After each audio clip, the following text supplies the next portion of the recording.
Assalamualaikum warahmatullahi wabarakatuh. Saya Vina Saputri dari kelompok 1 akan menjelaskan tentang 5 faktor yang mempengaruhi kurs mata uang. Yang pertama itu ada inflasi, yang kedua ada kegiatan neraca pembayaran, yang ketiga ada perbedaan suku bunga di berbagai negara, yang keempat ada kontrol pemerintahan, dan yang kelima ada ekspektasi. Baiklah, yang pertama itu ada inflasi. Inflasi adalah kenaikan suatu harga pada barang atau jasa. Inflasi juga dapat diartikan sebagai penurunan nilai mata uang lokal. Contoh sederhananya adalah kerjasama perdagangan antara pemerintah Amerika Serikat dan pemerintahan Indonesia. Jika Amerika Serikat mengalami inflasi, maka harga barang yang berasal dari Amerika Serikat pun akan relatif tinggi. Hal tersebut dapat menyebabkan penurunan pada barang-barang tersebut. Hal tersebut sudah termasuk ke dalam hukum ekonomi, di mana jika harga naik maka permintaan akan menurun. Begitupun sebaliknya. Jika suatu negara mengalami inflasi yang tinggi, maka negara tersebut akan mendapatkan penurunan pada nilai mata uang lokal, dan begitupun sebaliknya. Yang kedua itu ada kegiatan neraca pembayaran. Neraca pembayaran aktif adalah peningkatan permintaan dari pihak debitur asing sehingga akan mampu meningkatkan nilai mata uang lokal. Selain itu, tingkat keterbukaan ekonomi juga akan turut menentukan ukuran dan dampak dari neraca pembayaran dalam nilai tukar mata uang, seperti efek perubahan tarif, kuota perdagangan, subsidi ekspor, pembatasan impor barang, dan lain-lain. Yang ketiga, itu ada perbedaan suku bunga di berbagai negara. Apa itu suku bunga atau tingkat bunga? Suku bunga atau tingkat bunga adalah suatu harga dari uang yang dimanfaatkan untuk jangka waktu tertentu. Pada dasarnya, bila suatu suku bunga meningkat, maka akan menstimulasi modal asing yang masuk. Selain itu, apabila nominal suku bunga pada suatu negara meningkat, maka permintaan mata uang lokal akan menjadi suatu tanda terima kredit yang mahal untuk suatu perusahaan.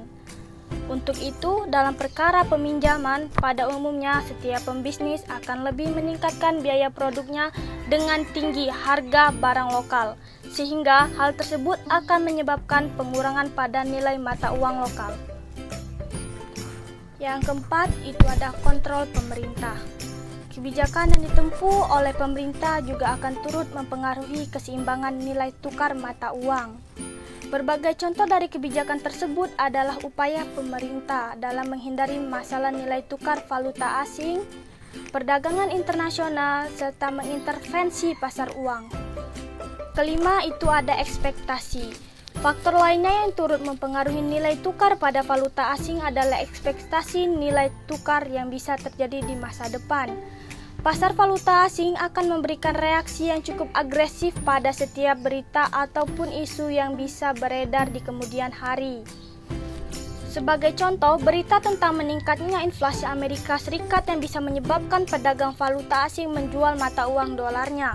Karena nilai mata uang dolar bisa menjadi menurun di masa depan, hal tersebut akan menekan nilai tukar mata uang dolar di dalam pasar valuta asing secara otomatis. Baiklah, sekian penjelasan dari saya. Lebih dan kurang saya mohon maaf. Saya akhiri, wabillahi taufiq wal hidayah. Wassalamualaikum warahmatullahi wabarakatuh. Baiklah, saya akan menyampaikan tentang definisi kurs, jenis-jenis kurs, dan jenis-jenis transaksi kurs dalam pasar valuta asing. Baiklah, yang pertama adalah definisi kurs. Jadi, pada dasarnya, kurs adalah suatu mata uang dari suatu negara terhadap mata uang yang berasal dari negara lainnya. Kurs bisa dinilai atau dinyatakan dengan mata uang dari negara lainnya. Kurs juga adalah suatu perbandingan nilai.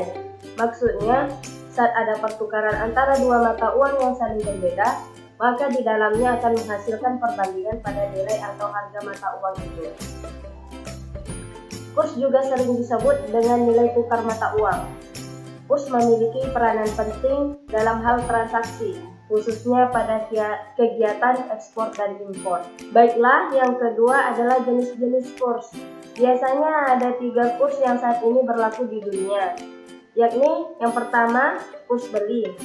Kurs beli adalah kurs yang digunakan oleh pihak bank, penukaran mata uang asing, dan para pedagang valuta asing untuk kegiatan pembelian valuta asing.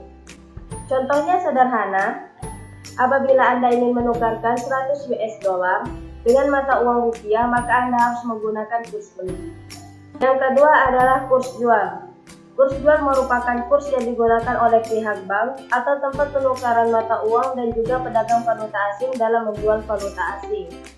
Contohnya juga sederhana, apabila Anda ingin menukarkan mata uang rupiah dengan yen, maka harus yang Anda gunakan adalah kurs jual. Terus yang ketiga adalah kurs tengah. Kurs tengah adalah suatu kurs yang berada di antara kurs jual dan kurs beli. Kurs tengah diperoleh dengan menjumlahkan kurs jual dan kurs beli, lalu kemudian hasilnya dibagi dua. Baiklah, yang ketiga adalah jenis-jenis transaksi kurs dalam pasar valuta asing. Dalam pasar valuta asing terdapat berbagai jenis transaksi. Yang pertama adalah transaksi spot. Transaksi spot merupakan suatu proses transaksi jual beli terhadap mata uang asing yang kegiatannya langsung dilakukan di lokasi pertukaran. Yang kedua adalah transaksi berjangka. Transaksi berjangka adalah suatu transaksi dengan menggunakan sejumlah mata uang lain yang dilakukan pada waktu yang akan datang atau di lain hari. Yang ketiga adalah transaksi swap. Transaksi swap adalah suatu transaksi penjualan dan juga pembelian yang dilakukan secara bersamaan dengan jumlah tertentu dari mata uang dengan dua tanggal penyerahan mata uang yang berbeda. Baiklah, hanya itu penjelasan dari saya. Terima kasih. Assalamualaikum warahmatullahi wabarakatuh. Saya Indah Nazufa dari kelompok 1 akan menjelaskan sistem nilai tukar, definisi dan sejarah. Berbagai transaksi ekonomi yang dilakukan oleh masyarakat saat ini sebagian besar menggunakan uang sebagai alat pembayarannya. Penggunaan uang dalam transaksi ekonomi tidak hanya dilakukan antar penduduk, melainkan juga dilakukan antara penduduk negara satu dengan negara lain menggunakan mata uang yang telah disepakati. Penggunaan uang antara penduduk suatu negara dengan penduduk negara lain biasanya dilakukan untuk transaksi pembayaran impor maupun ekspor barang dan jasa.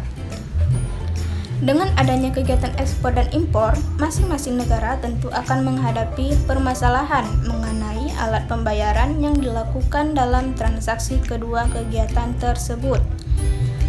Permasalahan itu diantaranya yang pertama yaitu mata uang yang digunakan, apakah mata uang asing atau mata uang masing-masing negara.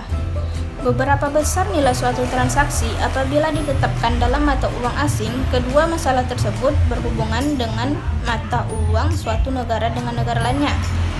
Masalah mata uang suatu negara dengan negara lainnya umumnya dikenal dengan permasalahan nilai tukar.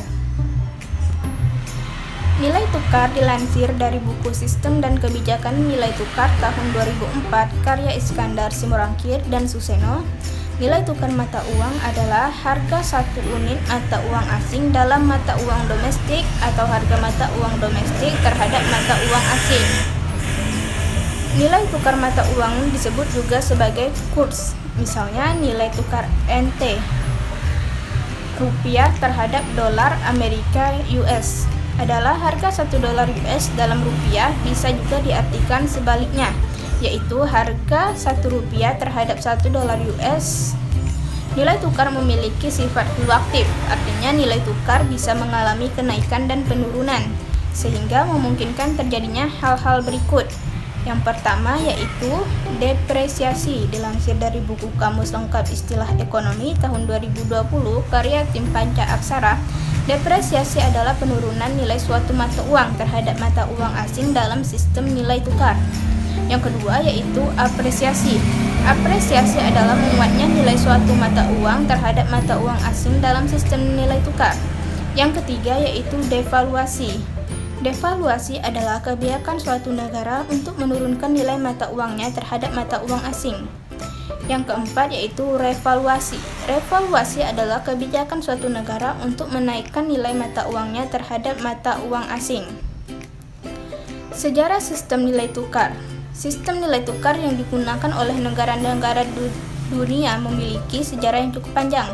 Awal munculnya sistem moneter internasional modern pada abad ke-19, beberapa negara menggunakan sistem nilai tukar tetap dengan mengacu kepada standar emas atau gold standard. Sistem tersebut tidak bertahan lama. Tahun 1944, negara di dunia mulai beralih menggunakan sistem nilai tukar tetap atau disebut dengan sistem Bretton Woods.